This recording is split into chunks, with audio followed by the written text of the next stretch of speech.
Hello friends, today I would like to share with you the details of this chapter, Methods of Purification and Analysis.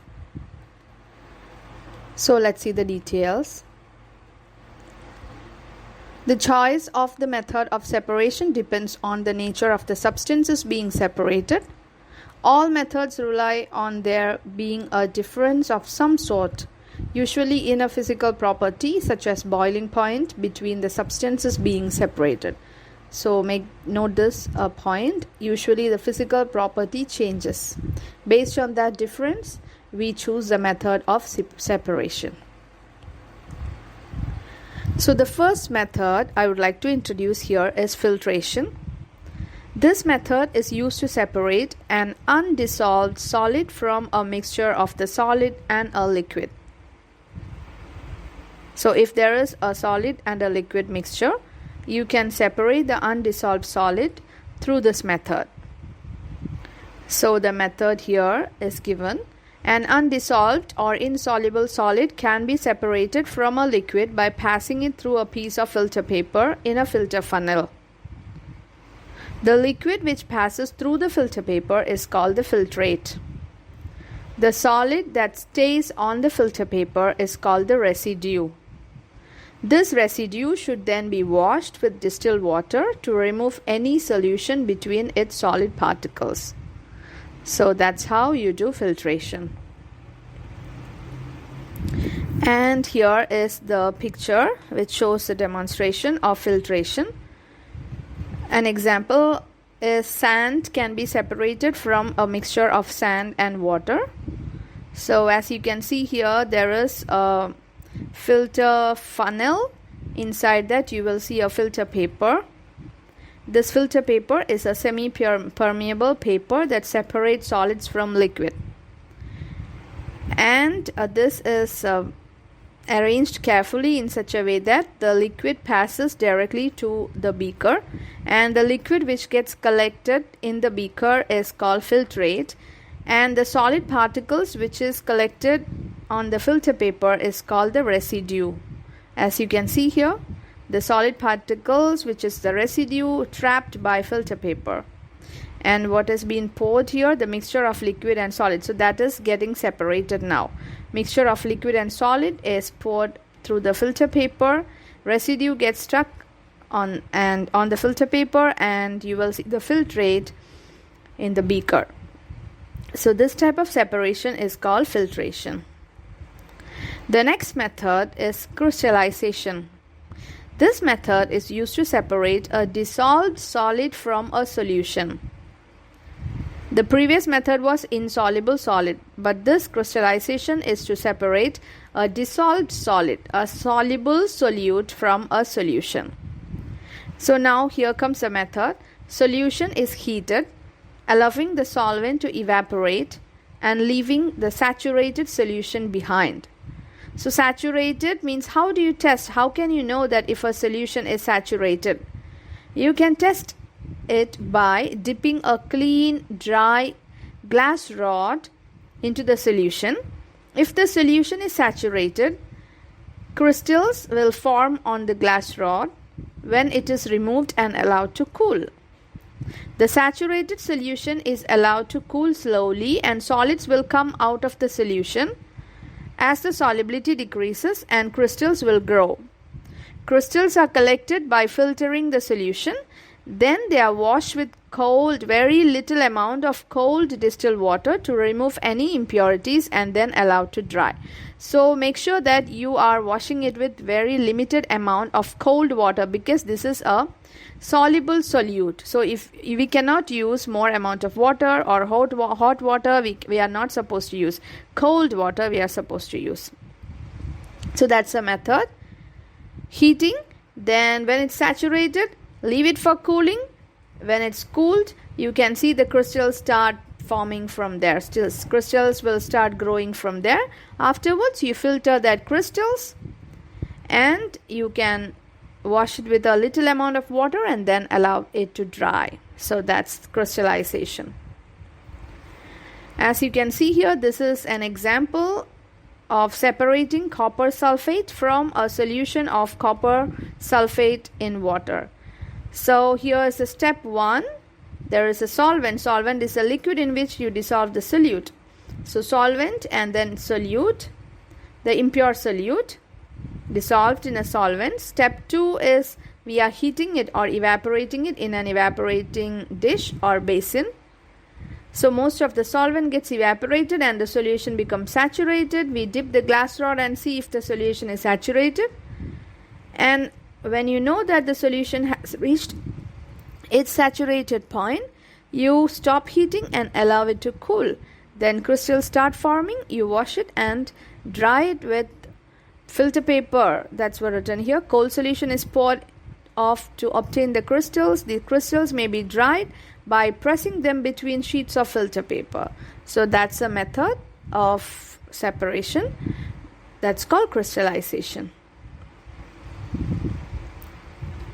This is another method, simple distillation. This is used to separate a solvent, a liquid from a solution. A solvent, one particular solvent, if you want to remove or separate, then you have to use this method, simple distillation. Simple distillation works because the dissolved solute has much higher boiling point than the solvent. So that means the dissolved solute has more boiling point, so it will not boil faster. Hence the solvent boils and then you can collect it. So what's the procedure? When the solution is heated, solvent vapor evaporates from the solution. The gas moves away and is cooled and condensed. The remaining solution becomes more concentrated in solute as the amount of solvent in it decreases. That solvent goes away as the vapor and later it's been collected in a separate beaker or a conical flask. This procedure is called simple distillation. So I will show you the apparatus. This is the apparatus which we use for distillation. As you can see here, there is a round bottom flask and which is kept connected or set up. Apparatus is here. The setup is clearly shown here. You can just have a look at it. There is a tripod stand, a retort stand for holding the condenser that's connected to a round bottom flask, and this condenser is called Liebig condenser. The condenser, as you can see here, water in is from the bottom and water out is from the top. Please make sure the water in and water out arrows, and then you can see here it's been collected. The solvent, when it reaches its boiling point, we can measure the boiling point using the thermometer which is connected there. So when it reaches the boiling point, it boils and then reaches the condenser, it gets cooled. Condenser has got the running water to make the vapor cool, and it gets collected as the distillate pure solvent which is collected in a separate conical flask or beaker. So that's how the process is. This example is shown here is water from a solution of salt water. Water gets separated from a salt water solution. So salt remains in the round bottom flask, only water evaporates and gets collected. So that's the process. The next method is called fractional distillation. Fractional distillation is used to separate two or more liquids that are miscible with one another. So this simple distillation, as we have seen earlier, it's only for separating one particular solvent, whereas if you want to separate more liquids, more number of liquids, then you have to use fractional distillation.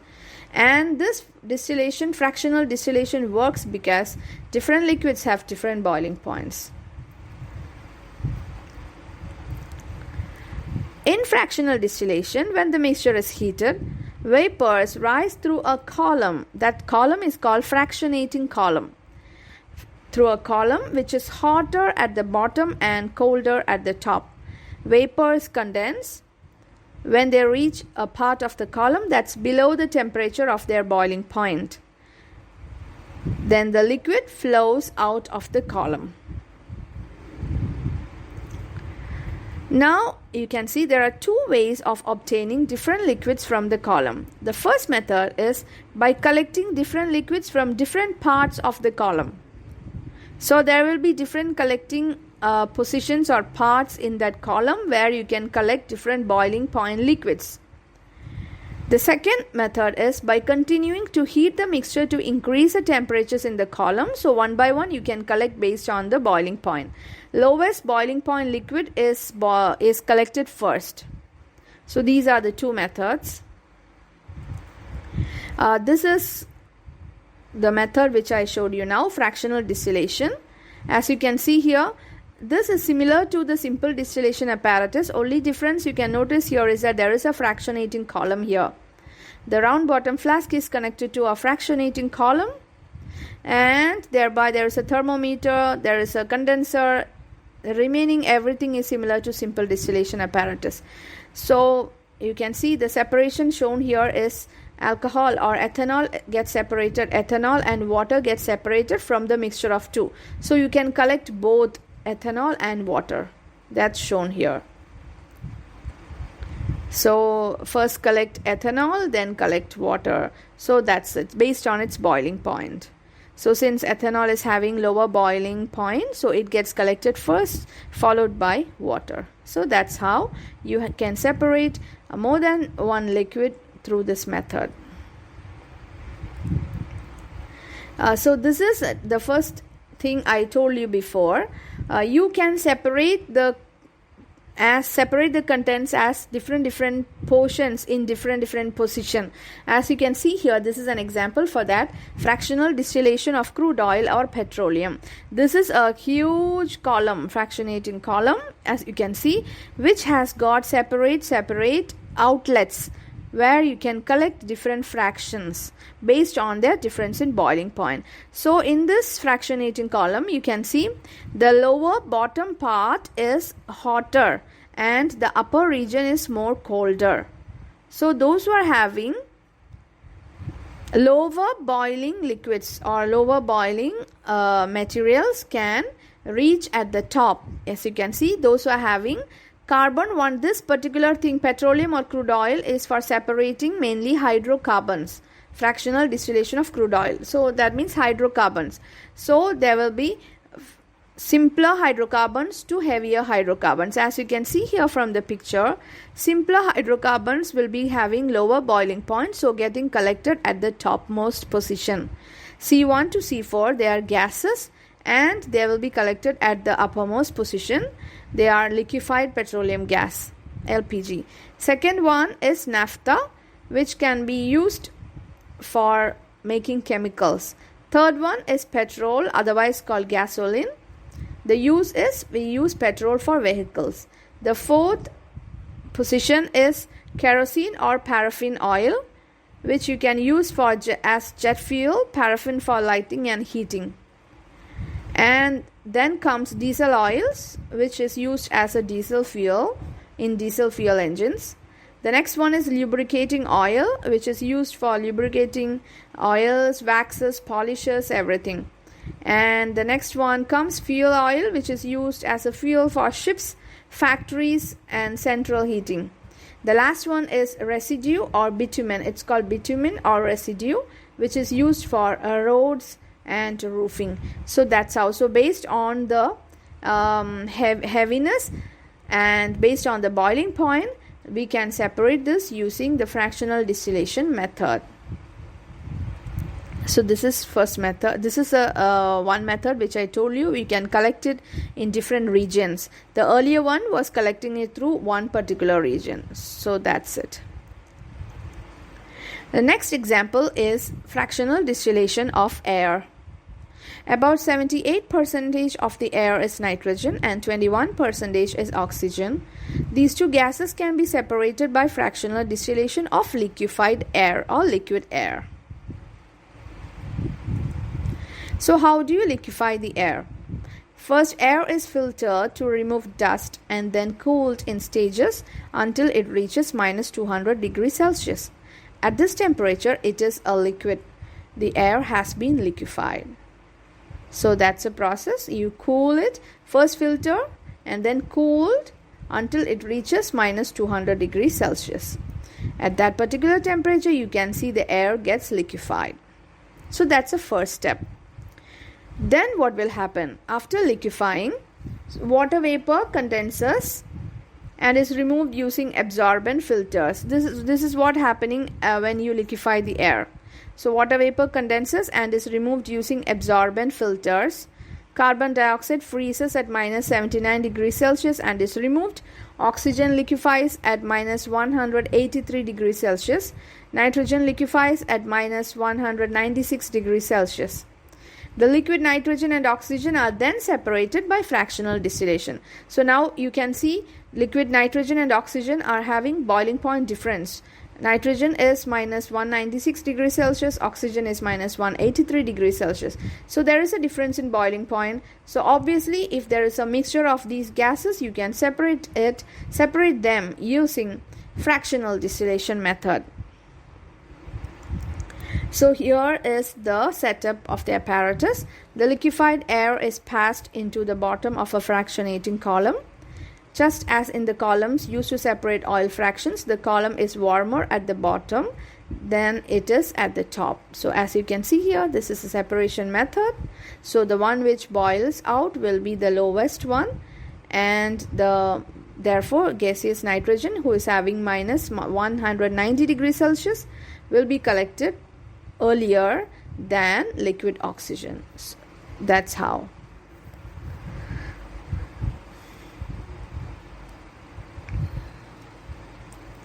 The next process is paper chromatography.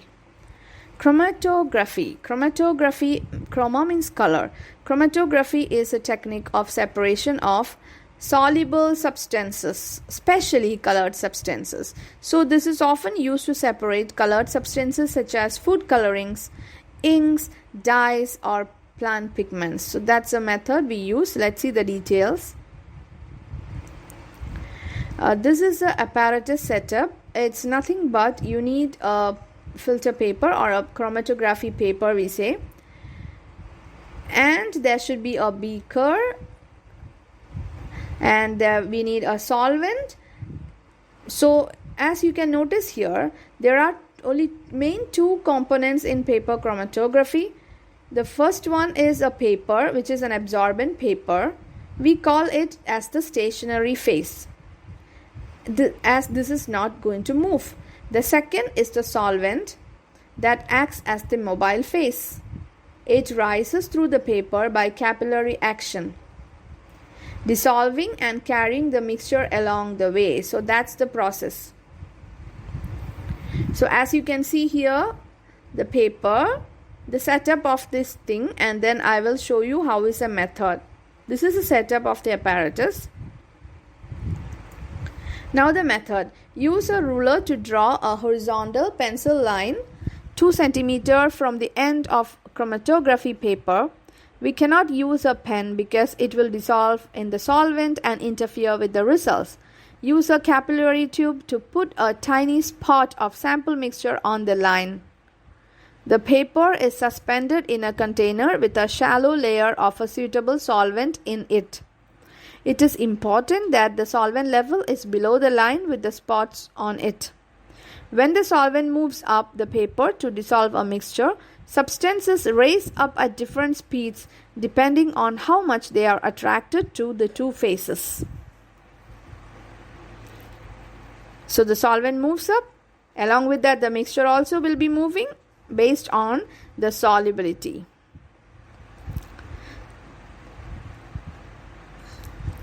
Substances that are more soluble in the mobile phase. Mobile phase is a solvent here. So substances that are more soluble in the mobile phase travel further up. Conversely, those with a stronger attraction to the stationary phase are held back more, moving a shorter distance. So here you have to understand there are two things. One is solubility in the mobile phase. Second one, attraction to the stationary phase, which is the paper. So those liquids which are more soluble in the mobile phase travel along with the solvent further up.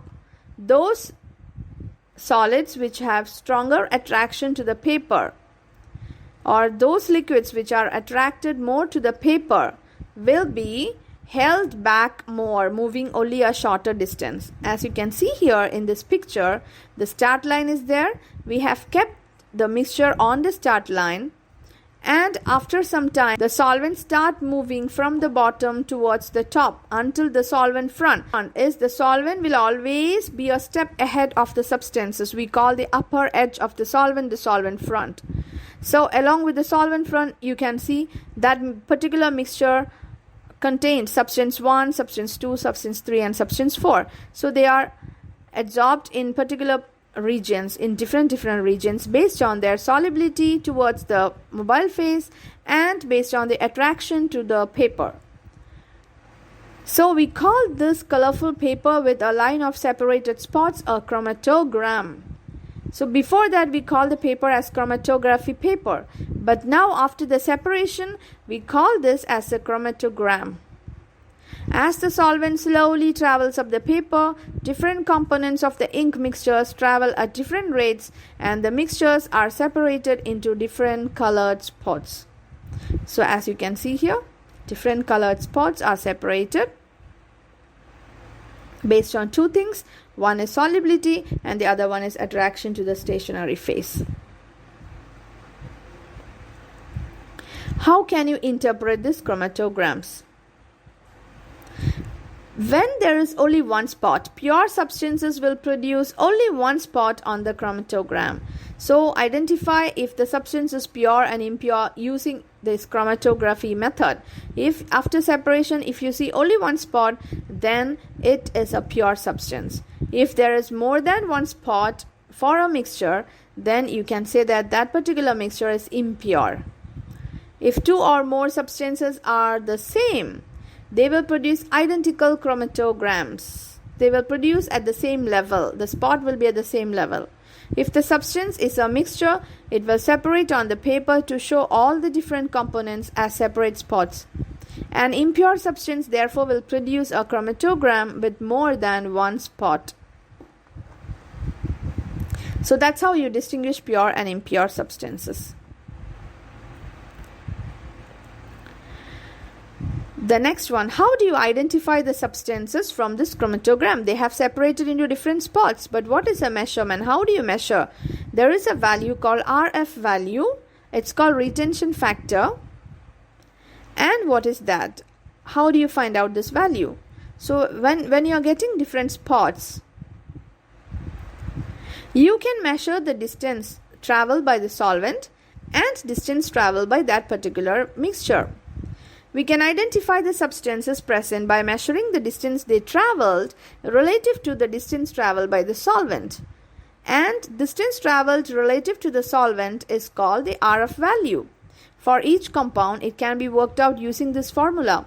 RF value equals distance traveled by the substance divided by distance traveled by the solvent. So whichever substance you need to find out, whichever color you can see on the chromatogram, you can measure the distance from that particular spot to the baseline, which is the distance traveled by the substance, and the solvent front, from the solvent front to the baseline, that's called the distance traveled by the solvent.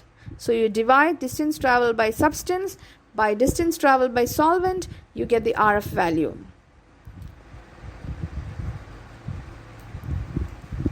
And you have to understand that there are RF values are used to identify the components of mixtures. The RF value of a particular compound is always the same, but it is dependent, however, on the solvent used. So if you are using the same type of solvent, RF value of one compound is always the same. It doesn't change. So you can identify what type of substance is present in that mixture. So identification of substances is being done by chromatography.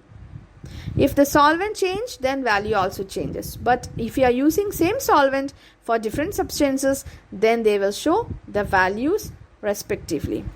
Calculating the RF value allows chemists to identify unknown substances because it can be compared with the RF values of known substances under the same conditions. The RF value will always lie between 0 and 1. The closer it is to 1, the more soluble it is in the solvent. The RF value is a ratio and therefore has no units. So that's how. So RF values gives us the idea to identify the components of mixtures. And also the chromatography helps you to identify if the substance is pure or impure. Some substances in a mixture are colorless and do not show up on the chromatogram. As I told before, this chromatography is particularly used for separating the colored substances, but we can use this for colorless substances also. What is helping? This, you can analyze these colorless mixtures of chemicals if the spots can be colored by a chemical or a light treatment. Examples: if you use a locating agent such as ninhydrin. Usually ninhydrin is a locating agent we use with proteins. They breaks them down into amino acids and colors them as purple. The next example is UV light fluoresces many colorless organic molecules. So either of this you can use as a locating agents. These are all known as locating agents, allowing RF values to be taken and molecules to be identified. So do not worry if there is a colorless mixture also for separation. You can use the locating agents, any of the locating agents. One of the locating agent is ninhydrin that will particularly show the spot, and therefore you can measure the RF value and identify the unknown substance present in that mixture by comparing this value with the standard RF value already been calculated and kept. Known standard values. So that's about the RF value and chromatography. Next, how can you identify the substance's purity? The identities of substances and their purity. Usually, one method we have seen right now was chromatography. Otherwise, we can just use their melting point and boiling point.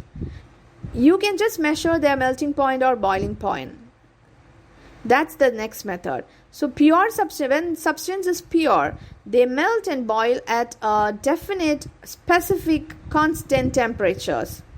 But if they are showing different temperatures, or if they show a range of temperatures, then we can confirm that it's not a pure substance, it's a mixture.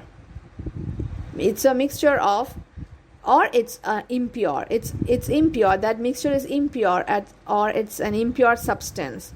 So that's how. So one of the criteria for measuring the purity is measure the boiling point or melting point. If they give a sharp temperature or specific temperatures, then it's a pure substance. If the boiling point and melting point is not specific, if they are changing from time to time, then you can say that that is an impure substance. So this is one method, and the other method we have already seen, which is a chromatography. Now, what is the importance of purity in substances in everyday life? A pure substance consists of only one substance and contains nothing else. To have a pure substance for food and drugs is very important, as impurities could be dangerous even in small amounts. Melting point and boiling point analysis is routinely used to assess the purity of food and drugs. For example, if a sample of water melts at exactly 0 degrees Celsius and boils at exactly 100 degrees Celsius, then the water is pure. If the melting and boiling points of the water aren't these exact values, then the water must be impure and contain other substances. That means it is impure, or it is a mixture, or it must be a mixture. So that's the thing which is very important in our daily life or everyday life. So we usually consider this as an important thing to determine the purity of substances in everyday life. I hope you understood this video completely. Thank you so much for watching this video.